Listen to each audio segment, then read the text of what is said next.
Центарот за управување со промени ја спроведува втората фаза од имплементација на проектот Поттикнување на доброто управување и реформите во администрацијата, финансиран од National Endowment for Democracy, NED, во рамките на кој проект се спроведува две истражувања за примената на дискреционите овластувања. Првото истражување се занимава со примената на дискреционите овластувања од страна на единиците за локална самоуправа, додека второто се занимава со примена на дискреционите овластувања во процесот на распределба на средства за платено политичко рекламирање. Дискреционите овластувања представуваат можност за јавните органи да одлучуваат по слободна оценка без оглед на тоа дали граѓаните исполниле или не исполниле услови за определени права и обврски. Поради тоа тие представуваат еден од најголемите ризици за корупција, затоа што токму таа слободна оценка дава можност органите да одлучуваат целосно дискреционо.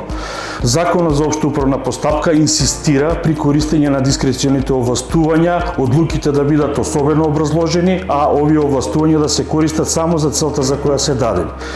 При анализата, односно и при подготовката на извештајот, анализирани се 4 општини: општина Центар, општина Карпош, општина Кисела Вода и општина Кичево,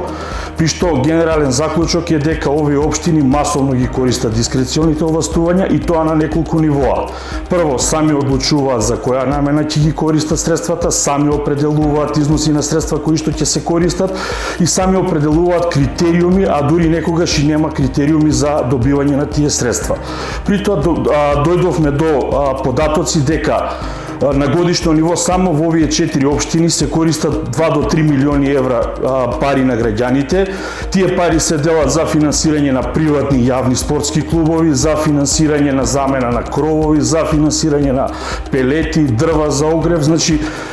за полагање на возачки испити, односно генералниот заклучок е дека нема никаков јавен интерес при определување на намената за користење на тие средства. Поради тоа, генералните препораки се максимално да се ограничи користењето на овие дискрециони овластувања, при што ниту една општина од анализираните одлуки не ја почитува законската обврска да се носат одлуки кои што ќе бидат образложени, од кои што ќе се види целта за која што се трошат овие пари. Вториот извештај, дискрециони овластувања при финансирање на платено политичко рекламирање, укажа на недостатоците во изборниот законник, односно на тоа дека не постои